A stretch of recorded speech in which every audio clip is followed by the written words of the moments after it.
Coming up on City Spotlight, we're back for a second time here in Season 7 in Newton. We'll talk Jasper County and Newton schools for the first time with Andrew Johnson, Superintendent of Jasper County Schools. We'll get an overview of the buildings in the school district, a look back at the past school year, and a look ahead to the upcoming school year in Jasper County and Newton. Then we'll talk with Joyce Johnson of the Jasper County Fair Board about the 150th Jasper County Fair, plus the latest facility changes at the Jasper County Fair. We're nearing the end of Season 7, and we're back on location talking Newton, here on City Spotlight.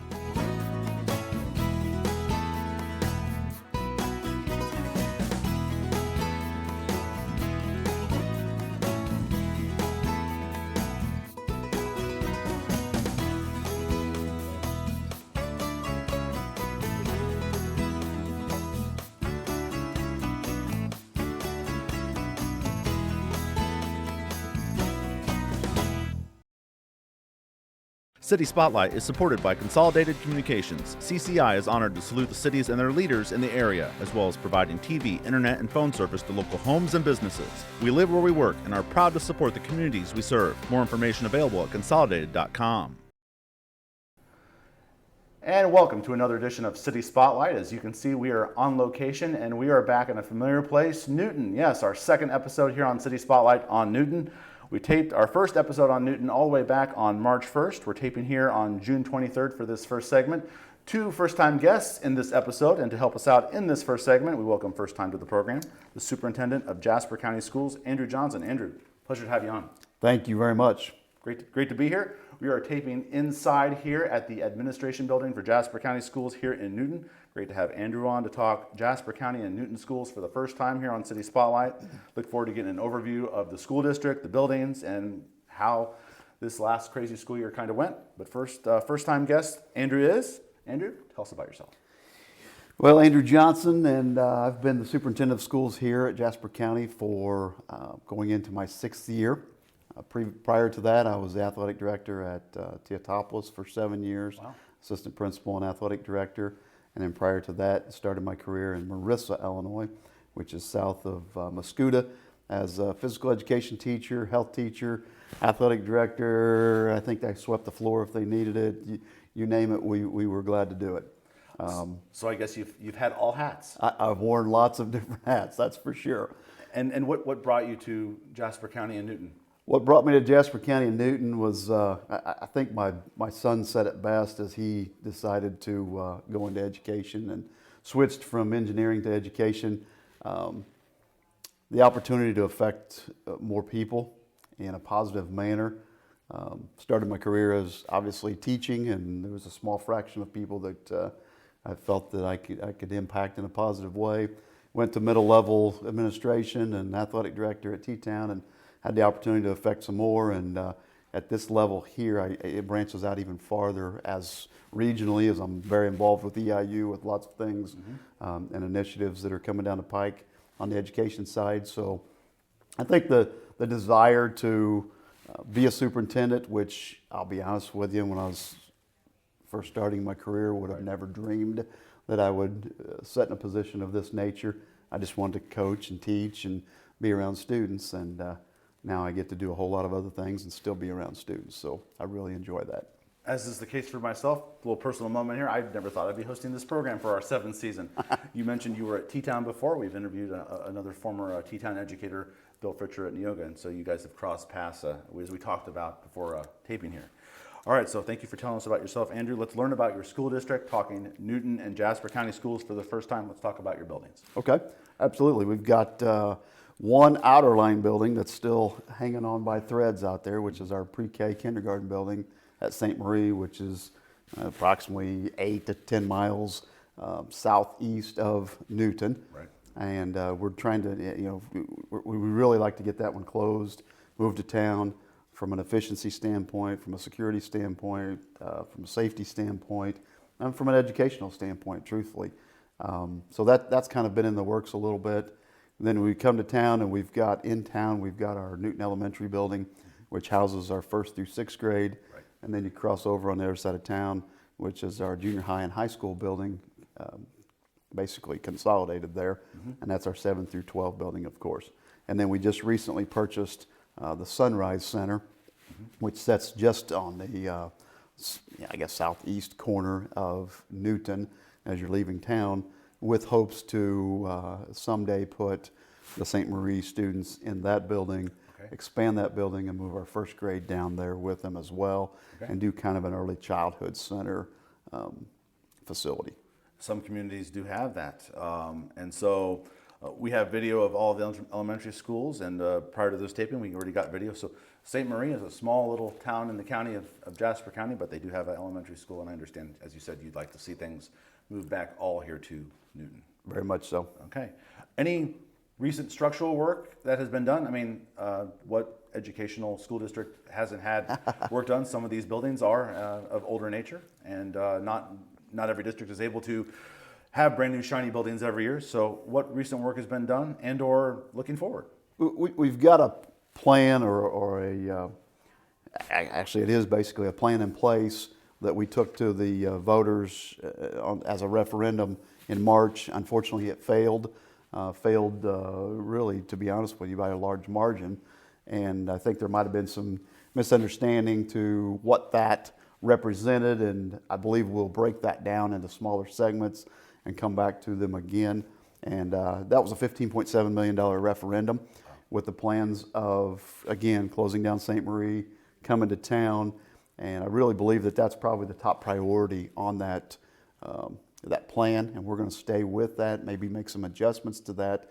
But that's, last time we talked about it, somewhere between a $6 and $7 million project. But we're in a position, if we can get that to happen, again, we're providing more seat time for our students who have to travel out to and from St. Marie. We also, from an efficiency standpoint, economically, we'll be in a position to save approximately $200,000 a year by being in town and not transporting, again, those students out there. So that's really number one on our list. Vocation upgrades and additions is another area of concern that we really want to touch on. Our fine arts area, our band is extremely good here, and the program, we appreciate all that goes into that from our band directors and community, and we're in a position that we need to do some things there. So that's on the radar. The potential of another gymnasium on our junior high property, because we have up to 110, 120 students taking PE during 1 hour in one gymnasium. So that's not a good, efficient manner for education. Absolutely. And we've got some ADA compliant issues. We don't have an elevator in our high school. We need an elevator in there. So yes, we have a lot on our radar. I will also expand and say that we were fortunate a couple of years ago to get the 1% sales tax to pass, and with that we're probably going to range somewhere between $600,000 and $800,000 in the coming years per year, and we would really like to tap into that and utilize that for upgrades, potential expansions, and things of that nature. So really appreciate the community for the support on that side, and I know they spoke. Unfortunately, only 20% of them spoke, because that's what the turnout was at the polls for the referendum vote. So I really think there's 80% out there that need to speak somehow, and we'd love to hear from them. Fantastic. And look forward to talking with you more about buildings and how they evolve on future episodes. Absolutely. We're taping here on June 23rd, so you're the first educator, Andrew, I've been able to talk to post-school year. That was 2021. Very interesting school year for all educators across this country. Correct. And I'm sure it changed through the year, as I kind of saw. I've interviewed many educators from August till now, and where they were at those points that I interviewed them, things changed from the start of the school year to the middle and to now. Give us an overview of how this past school year went for Jasper County Schools. Well, I think if you back up to this time last year, we were sitting in some very uncharted territory and waters that I don't know that any of us ever desire to be sitting in again. And we don't control that destiny, so we'll attack it as time goes. But if you take a look at last year and compare it again to this year, we spent a lot of time last summer trying to figure out, with the uncertainty from the state level on, it was a day-to-day, Yes. you know, are we going to be open, are we going to be allowed to come to school next year? Are we going to, and teach kids in person? And I'm a very big proponent of brick and mortar education. We need, not that we touch students, but we need to touch students in a manner that is in person. Face to face. Absolutely. I'm not a big proponent of the computer.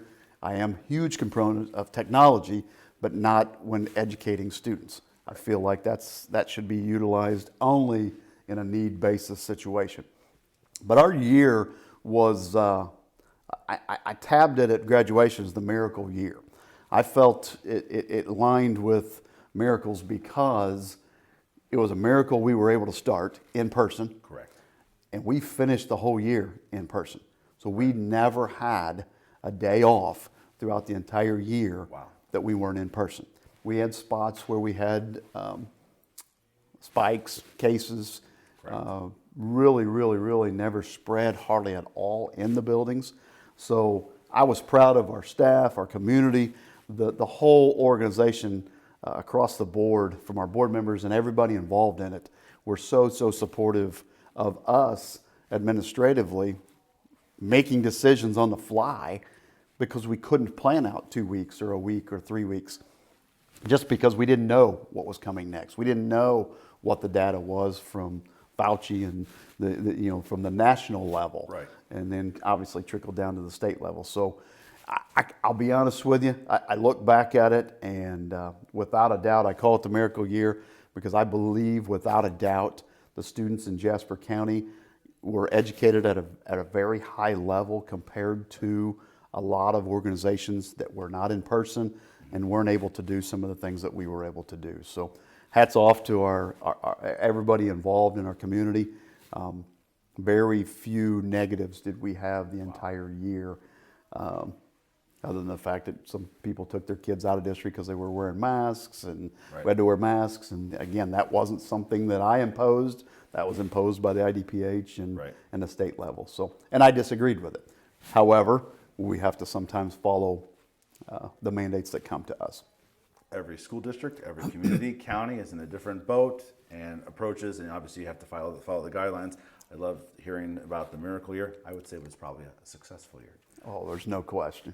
All right, so you're looking ahead, not forward. I would like to think that most superintendents are probably looking that way. We're taping again here on June 23rd. So I guess maybe you're tying up the loose ends of the past school year, but you're looking forward. And as you said, last year at this time, you probably weren't doing the normal things that you would probably be doing at this time of year. So what are you working on as we're taping here in late June? Well, and it's interesting because we had a board meeting Monday night, and our board is adamant about not having the protocols in place that we went through last year for our students. So they took action Monday night, and even if the mandates do come down right now, they've said we're not going to follow them. We are not going to require masks. We were going to do the best we can to social distance. We're not planning a lot of screening and data gathering about whether you've been quarantined, whether you've been vaccinated or not. Mm-hmm. We feel like that's your individual right and your choice, and so we do not want to infringe upon that. We want it to be back to what we call normal, almost to where we were pre-pandemic. Right. And I don't know how popular that will be to those making the decision at the state level. What I will say is it's time that they start listening to us at the local level and taking into some consideration different areas. Our data shows that we're in pretty good shape now, and we did a great job last year. If we have problems, we're going to be in a position, that's what our board said too, if something happens and we need to put in place some more protocols and some screening and things like that, we can do that. But if our plan right now is to not do that, not wear masks, not put people in an uncomfortable position, and get back to the new normal. So that's it. It's interesting that we're meeting today, because that all took place on Monday night, and it's getting a little stir on Facebook right now. Okay. Because I think there's only a few districts that are taking that step at this point. But I think we've waited long enough. Right. And our board would say the same thing, that we've been in this a year. We know a whole lot more about it this year than we did last year. it's time that we put some things in place, and the state still hasn't done that, and I think our board's a little frustrated with that. We're taping June 23rd, so that meeting you're referencing happened on Monday. So obviously, what happened there, very fresh on your mind there. Absolutely. New school year starts when? New school year for us starts, Teachers Institute's August 11th. Student school come on August 12th. Okay. Most of the population seems to think we keep getting earlier and earlier. And it does appear that way. It feels that way, but I call it the bump year. We keep working forward, and then there'll be a year that it all jumps a week and goes back to a little later, and we go from there. But we're excited about it. I mean, we do still want a little more time off this summer to get away from what we finished and the demand that was on us last year. And that's something that we've really tried to keep a good pulse on here. We have a very, very good social emotional program. We just moved one of our administrators into a role of Director of Social Services so that we can keep a better eye on staff and students and the needs, and kind of reach out to the public as well and parents and educate them on how to deal with some of what we experienced coming through a pandemic and the tough times of life. Because it doesn't seem like we're getting any easier to do what we do in our society, and maybe we just need to take a step back every now and then. So, you highlighted a couple programs there. You mentioned that one program there, and you also referenced the bands. I know from experience from EIU Marching Band Festivals, so we've seen the Newton Eagles there. Are there any other programs you'd like to highlight here in the last minute or two? I would say, if you're only giving me a minute, I won't even be able to come close to touching the importance behind here. I think we do a very good job here of providing opportunities for students to do things outside of the classroom. Our extracurriculars are very good, very competitive. Our coaches spend a lot of time, our sponsors spend a lot of time working with students. I will tell you that one of our biggest desires and moves right now as a school district as a whole, academically and athletically, is to develop deeper relationships with our students so that we understand the whys of how they operate and maybe how things are at home and what more we could do for them at home. And so we're really brainstorming ideas in that level. We want every student that walks in our door to have some things that they're tied to that really, really put them in a position to want to be at school, not have to be at school. And we've got a great staff, and again, I think our community rallies around us at a very high level, especially athletically, but also academically. And we're very blessed in the community of Jasper County and the school district of Jasper County to really work collaboratively with a lot of people for the success and future of our children. They're going to be sitting in yours and my seats someday, and we want to make sure they're ready to go for that. We've been learning about Jasper County and Newton schools for the first time here on City Spotlight, and we look forward to learning more down the road. We appreciate first time on the program, Jasper County Schools Superintendent Andrew Johnson. Andrew, it's been a pleasure talking with you. Thank you guys very much. We appreciate you being here. Appreciate it. And coming up next here on City Spotlight, we'll head out to the 150th Jasper County Fair and talk with Joyce Johnson. But first, let's take a look at some of the upcoming activities going on in Newton.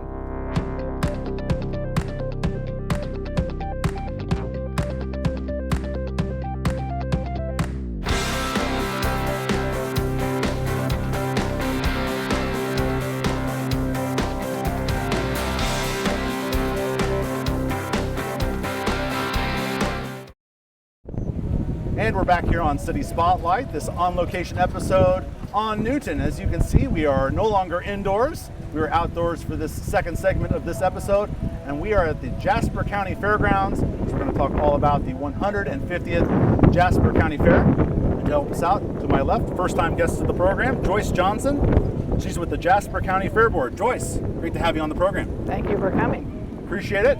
The sun is out. It's a little windy, but we're taping here on Monday, June 21st. And pleasure to have Joyce on to talk about the Jasper County Fair, maybe learn a little history here at the beginning of the interview. Before we dive into that, Joyce, your first-time guest of the program, tell us about yourself.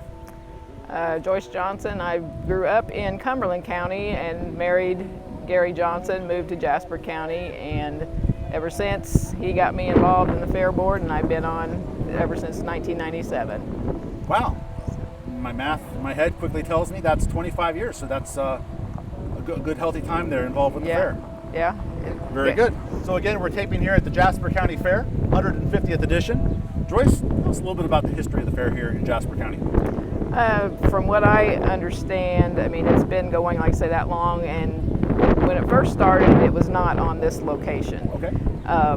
In reading past history and getting ready for the 150th, I found that it was held where now is the Mount Calvary Cemetery was the first fair, and it was held there a couple years, and then from there it moved to another spot here in town, and then after that it's come out here on the grounds where we're at today.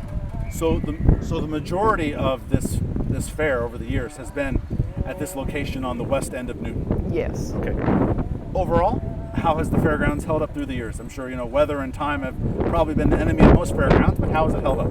Yeah, it's held up well. Of course, as you can see, our old buildings over on the west side have been here for a number of years, and we replaced one of those with the hoop building down there, cattle barn, and then also our new 4-H building has been, I don't know for sure what year it was put out here, the old building, but it had served its purpose, and now we've gained a bunch of money and interest from people locally, businesses, individuals that have all came forward and helped us in doing this project that was a dream for us here on the fairgrounds. And here on the wide shot that you see Joyce and I, you see behind us is the new 4-H Livestock Building that you were just referring to. Tell us about that project. When did you guys start working on that, and why? Why was that necessary for these fairgrounds? The old building was getting unsafe for the kids, and some of the people had come to the board earlier asking if they could, just try to build something new and different. And from there it developed. Then in 2018 is when we started kind of a fundraising campaign, and the goal was for people to pledge $100 a year for 3 years, a total of $300 from individuals. And then from that, then the businesses got involved and contributed, more, of course. And then the former extension advisor, Larry Casey, who the building is named after, his family, he passed away. He was a long-time extension advisor and really involved with the kids and interested in the kids. So they came forward in his memory and contributed a good sum of money, so that's why the board chose to name the building after him. That's a great honor for him and his family. Obviously, self-explanatory what that building is for. Obviously, that's a great addition for those that use it, so tell us what obviously happens inside that building. Okay, the 4-H kids all show their animals in there, and then also we have the auction, the 4-H auction that'll be held on Thursday evening this week of the fair. So it'll be first time experience there. I'm sure we'll have some bumps in the road and things to change, but it'll be fun. It's off and running, brand new addition to the fairgrounds. Yes. Much needed, as you said. Yes. We're taping here on June 21st. That's a Monday. The fair got going the day before we're taping here, so it'll from a Sunday to a Saturday. That's yes. correct? Yes. Okay. Every fair, I would presume, Joyce, is in the same boat. They're kind of known for certain events that happen at certain fairs, and something that we're going to probably have some video of here as we're talking. Tell us what your signature event that is kind of what Jasper County Fair is known for. I think the county here is well known for the harness racing. We've had that for years, and there's a lot of local people that do stable their horses here, plus also race at the county fair. So harness racing, which we're going to have some video of. What distances are some of these people coming from? Anybody coming from out of state for this harness racing? Yeah, we do have some people from Mississippi come up for certain races. Okay. Yes. Any idea offhand how many competitors are here to do that? This year we had 55 horses in the races yesterday, and there was a total of 12 races. Today I'm not sure about the number of horses we have, but there are 8 harness races scheduled for today starting at noon. Not the first time that we've taped harness racing at the local fair here on City Spotlight. It's always cool to get some awesome video that looks like that of harness racing.